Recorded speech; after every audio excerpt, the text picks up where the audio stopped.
क्या उत्तर प्रदेश की राजनीति अब इतनी नीचे गिर चुकी है कि नेताओं की लड़ाई उनके बच्चों तक पहुंच जाए?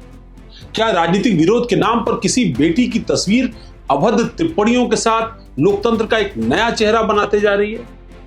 और आखिर क्यों समाजवादी पार्टी के कार्यकर्ता सड़क पर उतर? क्यों अखिलेश यादव ने सीधे सीधे बीजेपी और सत्ता शीर्ष पर सवाल खड़े कर दिए? और इस पूरे विवाद में आखिर शिवपाल यादव ने क्या किया? आज हम आपको बताएंगे इस पूरे विवाद की वो कहानी जिसने उत्तर प्रदेश की राजनीति में दरअसल पिछले कुछ घंटों से सियासी भूचाल ला दी। नमस्कार दोस्तों, मैं हूं अवनीश विद्यार्थी और आप देख रहे हैं ब्रेकिंग न्यूज। दोस्तों, उत्तर प्रदेश की राजनीति में बयानबाजी, आरोप प्रत्यारोप, सोशल मीडिया वॉर कोई नई बात नहीं, लेकिन इस बार विवाद राजनीति से निकलकर परिवार तक पहुंचा। विवाद का केंद्र रहा समाजवादी पार्टी के राष्ट्रीय अध्यक्ष और उत्तर प्रदेश के पूर्व मुख्यमंत्री अखिलेश यादव की बेटी अदिति यादव के नाम। पिछले कुछ दिनों से सोशल मीडिया पर अदिति यादव को लेकर कई तरह के भ्रामक, आपत्तिजनक, अभद्र पोस्ट वायरल किए जा रहे हैं। उन पर कई तरीके की टिप्पणियां की जा रही हैं। इन पोस्ट में अदिति यादव को लेकर कई तरह के दावे किए जा रहे हैं। कहा जा रहा था कि अदिति लंदन में पढ़ाई के दौरान 7 करोड़ रुपए चुराकर नाइजीरियन मुस्लिम युवक लामिदी के साथ भाग गए। एआई से बनी तस्वीरों में उन्हें एयरपोर्ट किसी युवक के साथ और संदिग्ध परिस्थितियों में दिखाया। अखिलेश यादव लंदन गए हैं बेटी को ढूंढने, ऐसे भी फेक दावे दिखाए गए। यही वजह है कि अब मामला अचानक राजनीतिक विवाद से निकलकर सामाजिक और नैतिक बहस का विषय बना। लेकिन हकीकत इससे बिल्कुल नहीं। अदिति यादव परिवार के साथ भारत में हैं, सुरक्षित हैं। हाल के दिनों में लखनऊ एयरपोर्ट पर पार्टी कार्यक्रमों में और सोशल मीडिया पर वे सक्रिय भी नजर आए। अदिति यादव का जन्म 2002 के आसपास हुआ। मुलायम सिंह यादव की पोती हैं। अखिलेश यादव और डिंपल यादव की सबसे बड़ी बिटिया है। लखनऊ के प्रतिष्ठित लॉ मटेरियल गर्ल्स कॉलेज से 12वीं में 98% अंक के साथ उन्होंने अपनी 12वीं की पढ़ाई पूरी की। इसके बाद उन्होंने यूनिवर्सिटी ऑफ कॉलेजेस लंदन में पॉलिटिक्स एंड इंटरनेशनल रिलेशंस की दरअसल पढ़ाई शुरू की। 2024 के लोकसभा चुनाव में अदिति पहली बार सक्रिय रूप से राजनीति में नजर आई। हालांकि उपचुनाव के दौरान भी वो अपनी मां का प्रचार करते हुए नजर आई। मैनपुरी और कन्नौज में मां डिंपल यादव के लिए और पिता अखिलेश यादव के लिए नुक्कड़ सभाएं करती हुई अदिति दिखाई दी। युवा मतदाताओं से सीधा संवाद उन्होंने किया।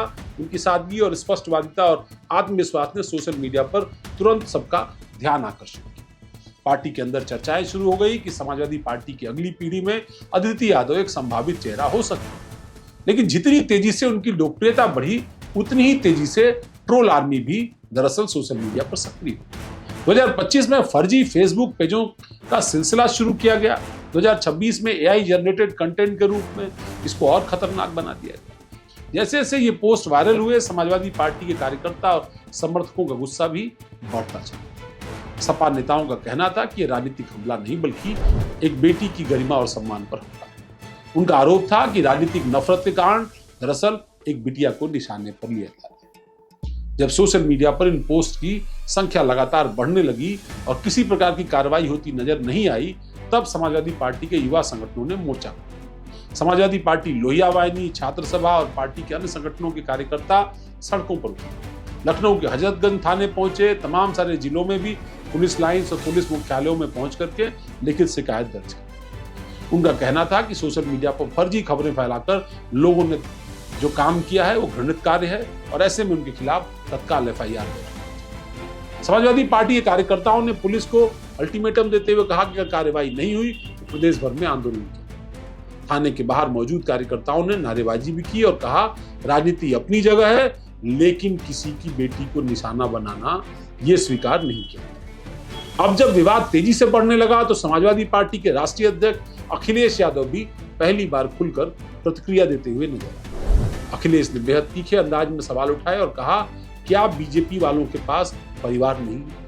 क्या वे इस स्तर तक पहुंच चुके हैं कि हमारी बेटी के बारे में बोलेंगे?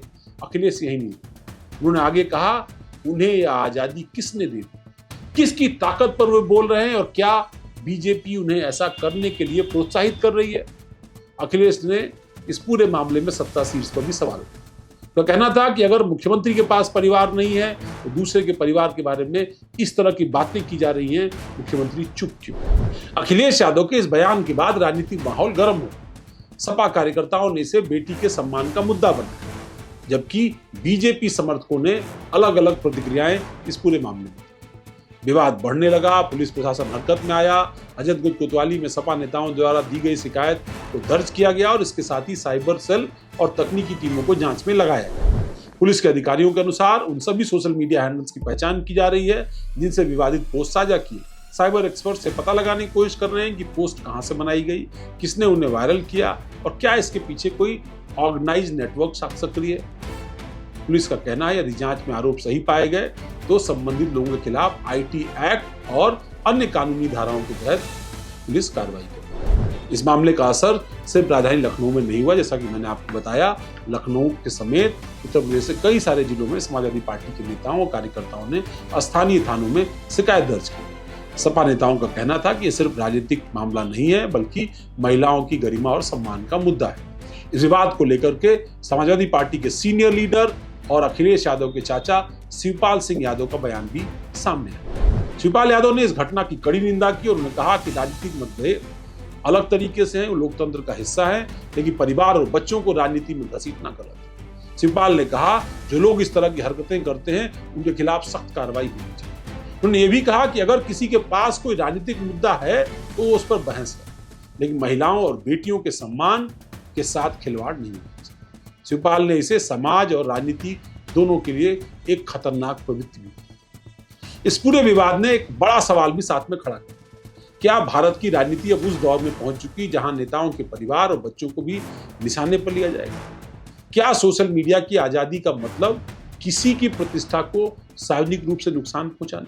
क्या राजनीतिक विरोध के नाम पर किसी महिला की तस्वीर का इस्तेमाल करके उसके बारे में अफवाह फैलाना स्वीकार किया सकता है?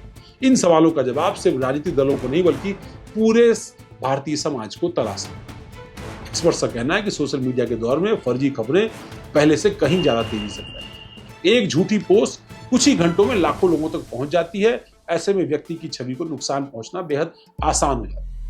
यही वजह है कि साइबर अपराध और डिजिटल बदनामी आज बड़ी चुनौती बन चुकी है। अदिति यादव विवाद अब सिर्फ एक राजनीतिक विवाद नहीं रह गया। दरअसल ये मामला सोशल मीडिया की जिम्मेदारी का भी, महिलाओं की गरिमा का भी हो गया है और डिजिटल सुरक्षा और राजनीतिक मर्यादाओं से भी जुड़ा। अदिति अभी युवा है, यूसीएल में पढ़ाई जारी है उनकी, परिवार के साथ समय बिता रही है। ये घटना उनके लिए एक मेडिकल ट्रॉमा हो सकता है। लेकिन कुछ युवा नेता कहते हैं कि ऐसे अनुभव उन्हें और मजबूत बनाएंगे और भविष्य में वो राजनीति में कूदती हैं तो उनके लिए एक फायर टेस्ट साबित है। राजनीति में दुश्मनी स्वाभाविक है, नीतियां, भ्रष्टाचार और शासन पर सवाल उठाए जा सकते हैं, लेकिन परिवार की महिलाओं, खासतौर पर बेटियों को टारगेट करना निंदनीय भी है और अस्वीकार्य। अखिलेश यादव का कहना है कि हमारी बेटी पढ़ रही है, परिवार के साथ है। ये गंदगी राजनीति का निचला स्तर है।